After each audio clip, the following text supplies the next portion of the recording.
Hi everyone! Welcome to the city tour. Today we're going to show you around Maastricht.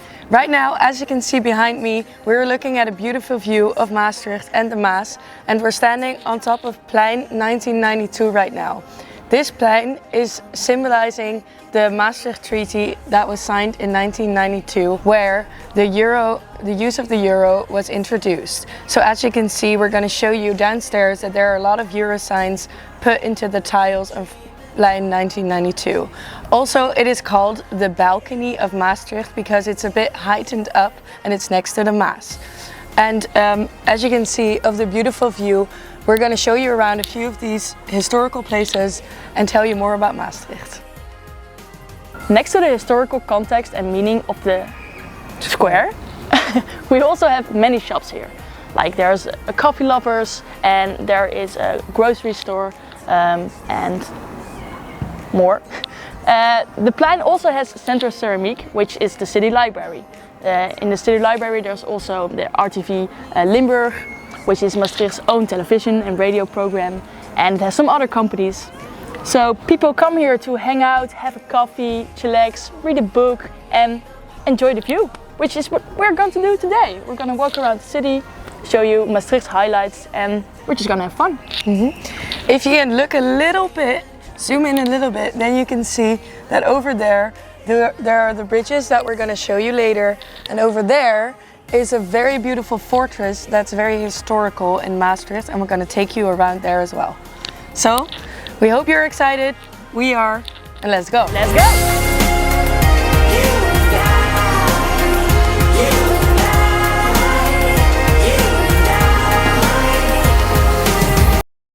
Behind us you can see the Sint-Janskerk bridge. The Romans originally built a wooden bridge across the Maas River, which is where the Latin phrase Mosae trajectum, across the Maas, comes from. They named Maastricht after this phrase. So the original wooden bridge collapsed in 1275 due to a procession. So what happened after that is that the Roman Catholic Church encouraged people, and they even paid them, to build up the bridge that we can see right here, right now. The new part of the bridge that you can see right there that's not arched and can go up and down was built in the 19th century to make sure that the reconstruction of the Maastricht-Liège canal would be good enough for big ships to cross through. Right now we're standing on the Wiekerbrugstraat, and this is the street that leads to the station. It has many cute boutiques, restaurants and cafes, and it's just a great place to walk through and visit. It's very central and it's very well known to everyone in Maastricht. Much loved. Yeah, and it leads straight to the center. You can go over the Servaas Bridge. And we're going there right now, so come walk with us.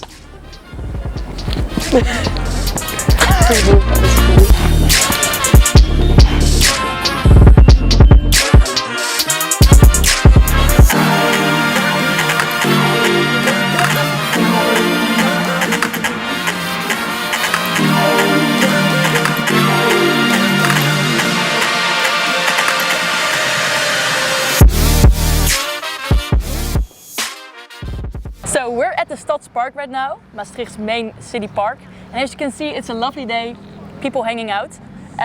Behind us is the city wall, but as you can see it broke down and they're still under construction and we don't know when it's done, but yeah, it's part of the aesthetics. Fair enough.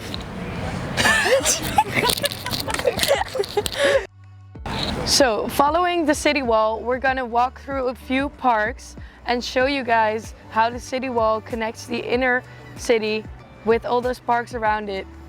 And yeah, let's go ahead.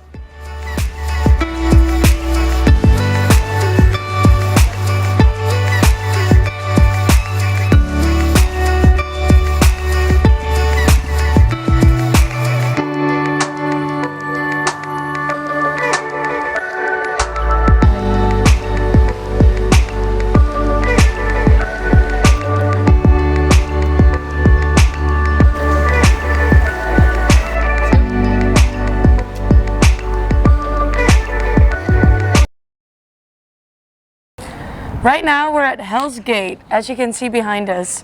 This is it's the oldest city gate in the country.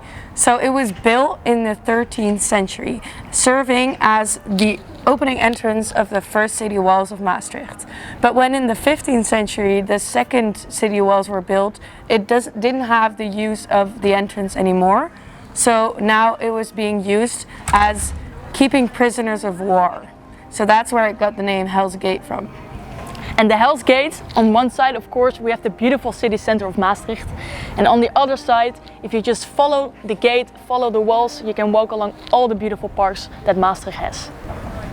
So let's follow along the city wall and see where it takes us. See some parks? Yes. Check them out.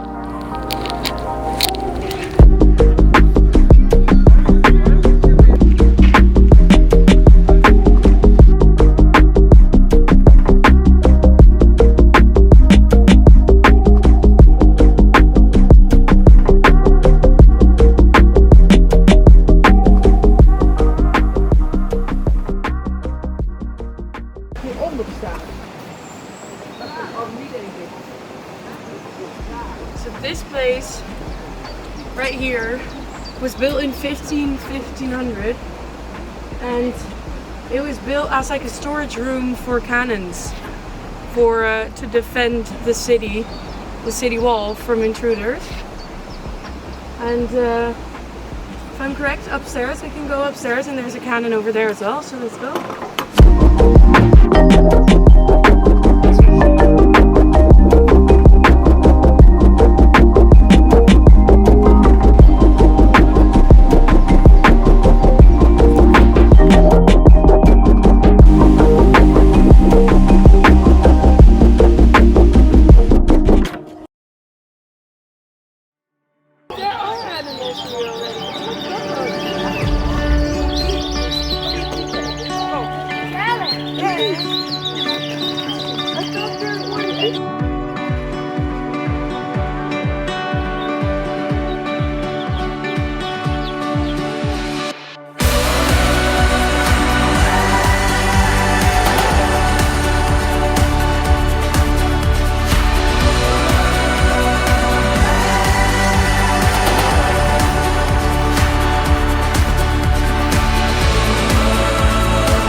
Max and Paula got triplets, but soon they realized that the square, it used to be a square, was too small for the 5 bears.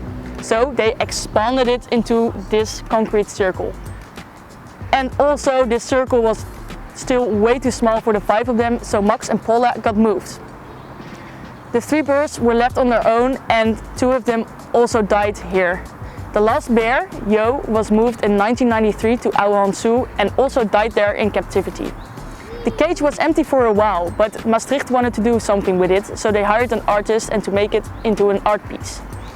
The artist said that in one of his visions, the last bear, Jo, came to him and told him, "I want my friend the giraffe to be in there, because I believe he suffered a more beautiful death than me."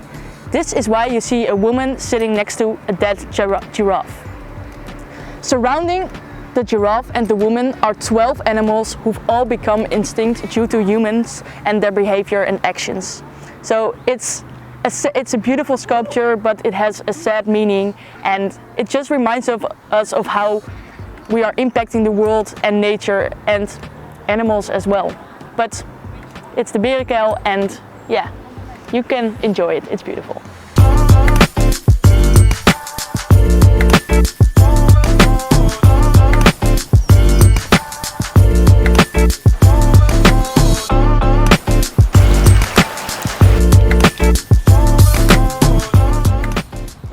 After following the city wall, we've arrived at the last park of today's tour. So right now we're at the Walbeck Park. This park is at the central edge of Maastricht and it has a very rich historical background. That being, it was used a lot for various sieges. It has seen a lot of sieges since it is on the central end of the inner city of Maastricht. Behind the wall over there, you can access an underground network that is connected to the Maastrichtian mines which was used a lot during the sieges that happened right here in the 17th century.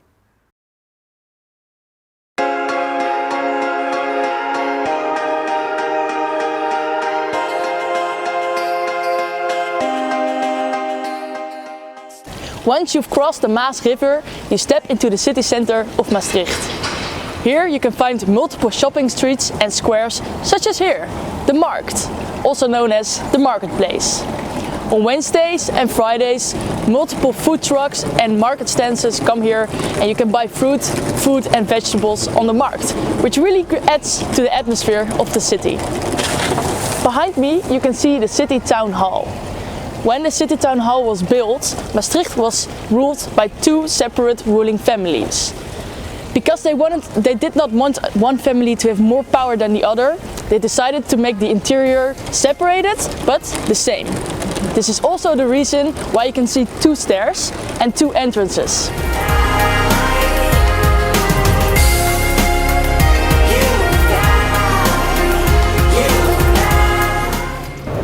On the corner of the Markt in Maastricht there's a statue. The man you can see behind me is Johannes Minkler, and he was the inventor of illuminating gas. In honor of him they built a statue, and as you can see he's holding a torch in his hand. There used to be an eternal flame coming out of the torch. But in 2006, due to budgeting reasons, they decided to make the torch coin operated, so people could put in coins and the torch would only burn if they did that.